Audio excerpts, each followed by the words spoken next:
Frankly, the Williams F1 team is in crisis. It's just a dire situation there. We're going to watch a little video, which I think tells most of the story, and I'll sort of react to the salient points. But you probably know that Williams have been in absolute dire straits. For some reason, they decided to try and navigate the first few weeks and first few rounds, the first few months really of the season with only two chassis, which you might know. The chassis is quite important to the car. And it's expected in this modern day and age that teams field two cars. So that means they had a total backup number of chassis of 0, which you might argue is maybe not the smartest approach to bring to a competition, but that's what they did. There's a brilliant video from the great folks at the race. We're gonna watch a little bit of it. I'll stop it and commentate as we find salient points. I'm not going to watch the whole thing, but I just want to watch the start of it and offer some thoughts as we go. 3 big crashes, 2 damaged chassis and no spare car equals a brutal cost for an F1 team suffering a shocking streak of accidents. This is well beyond the worst outcome Williams would have expected for the start of the year, even though it knowingly took a big gamble ahead of the new season. Yeah, took a big gamble, all right. No kidding. I'd say it was more than a gamble. I would say it was irresponsible. The team only had 2 chassis ready for the opening races, and both of them have now been damaged across 2 crashes for Alex Albon, while teammate Logan Sargent heavily shunted the first one but had to be repaired. The first time this became a problem and it became known was during the Australian Grand Prix when Alex Albon crashed into the wall, got out, and everyone went, oh well, the chassis has been damaged, get out the spare one. And Williams was like, oh. About that, we actually don't have a spare one. And everyone was like, what are you talking about? And they went, yeah. So, and everyone went, oh, so that means Alex Albon's out of the race, right? It was like the Star Wars meme. Albon's out of the race, right? Albon's out of the race, right? No, they gave the chassis to Albon and made Logan Sargent sit out the race. And the justification was, as much as Logan Sargent is great, we love Logan Sargent. What a top guy. Alex Albon has been the point scorer for us, and we think we're on for points potentially here. And if we're serious to race and we're serious about getting points, we have to do whatever we can to maximize that. And that means taking Logan Sargent's car and giving it to Alex Albon, which I've been watching racing for 25 years or something. And there's an official racing term, a motorsport term that I've picked up over the years to describe that situation, which is, that's absolutely fucked. That's fucked to do that. Poor old Logan Sargent has to sit out. Then what happens? We'll go into some of the crashes here, but Alex Albon goes on in Australia to not score points. He's 11th. He was close to the guy running in 10th. That said, 3 of the front runners ahead of him retired. There were a few other circumstances from that race where if things had broken a different way, he would not have been even close to the points. So, on the one hand, Williams would say, look, we got 11th. I mean, this was a gamble worth taking and that justifies that gamble. But really, if you dive into it, they were nowhere near it. Then they rock up in Japan and they go, good news, we fixed that broken chassis. Now we're back to having 2, we can run 2 cars. And who do they give the broken one to? Yeah. They give the broken one to Logan Sargent and they keep the good one with Alex Albon. Now, at first my reaction was, that's poor. That's, to use that motor racing term, that's fucked. But if you think about it, agree with it or not, their justification was, if we have only one good car, we're going to give it to Alex Albon. You could say that's right, you can say that's wrong, I would say that's wrong. But if you're going to give your only good car to Alex Albon, and then you have a good car and a broken car, you're still going to give the good one to Alex Albon, right? So I don't agree with either of those decisions, but if you're going to do it, at least it's consistent, right?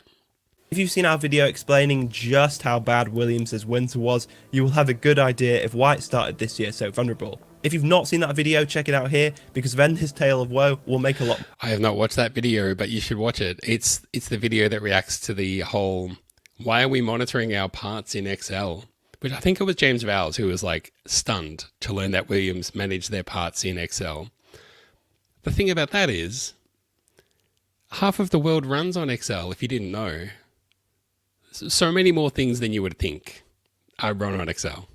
More sense. The key details you need to know is that Williams ended up well behind schedule due to a combination of outdated processes and systems, limited facilities, and a big change in the composition and management of its car build. Essentially, there was a lot more work to do and far more hassle, with a lot of the same infrastructure restrictions.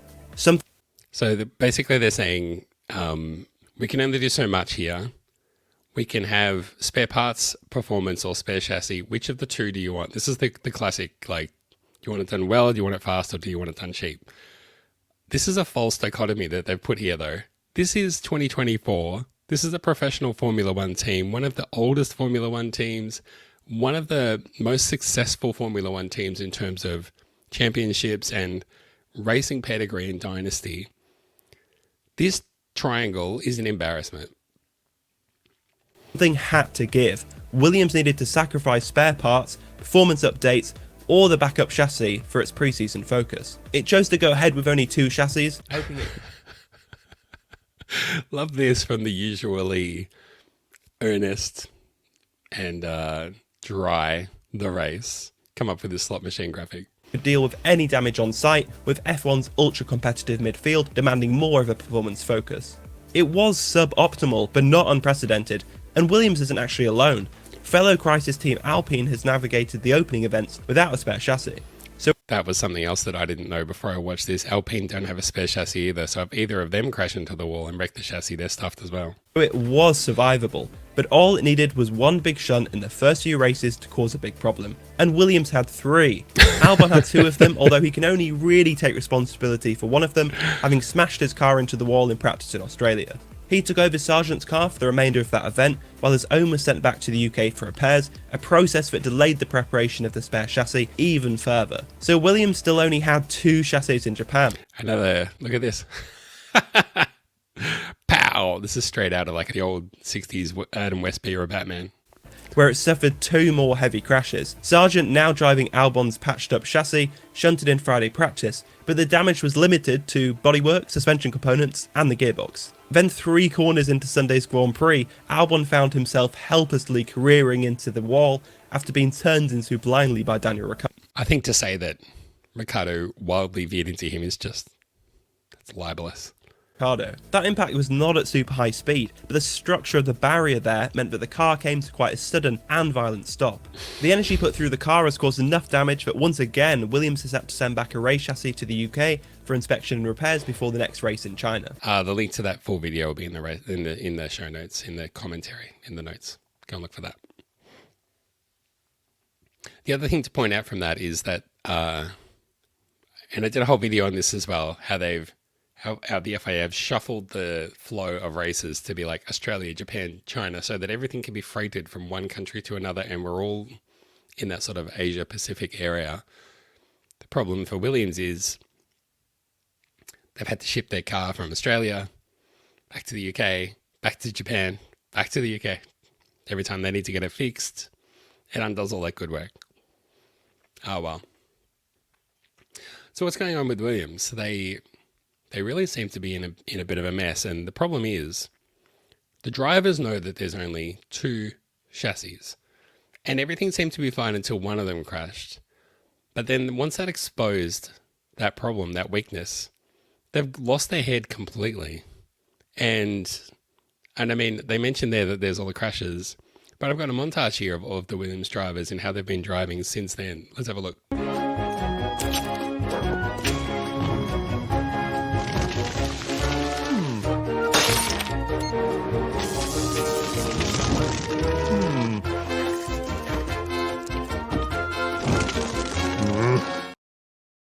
Concerning. This was something that caught my eye.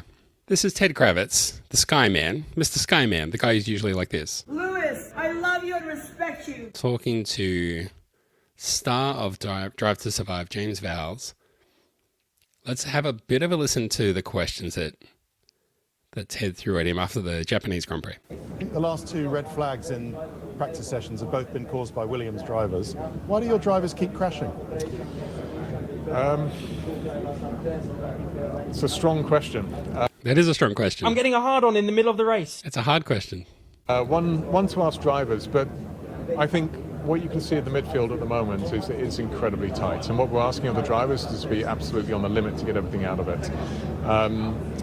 There was no margin for error, fundamentally, in terms of performance. I don't think the car has any ill handling characteristics. Turn 6 was a corner that they did grind down afterwards. It's a bit of a tricky curve there. It wasn't that Alex was particularly abusing it that early on, just I think more extensive loss of control than he expected by riding the curve. And here, in terms of visibility, going offline by a few centimetres, as I say, that's not really when you're absolutely on edge of qualifying, pushing the limits. That's just a mistake, dare I say. So he thinks they're not crashing because there's something wrong with the cars. What does that leave? What does that leave you if that's all you've... Yeah. Bad luck? Well, they've had a whole heap of bad luck then, haven't they? A whole bunch of bad luck that Alpine haven't had. Bit of a strange one there. Bit of a head scratcher. My point would be as well. People pointed out that when they said, look, we're only going to have one car left to run in Australia. We're going to take it off Logan Sargent. We're going to give it to Alex Albon because he's our best chance of scoring points. Here's my hot take about that. It's 2024. There are only 10 teams in this sport. There are other teams that are desperate to get in that can't get in. If you think you deserve points, then you are kidding yourself when you can only run one car in a race because you crashed the other one. And you don't have a backup plan now. And when that happens, they weren't going to have another chassis ready for another 2 races. I'm just not sure that a team like that deserves points.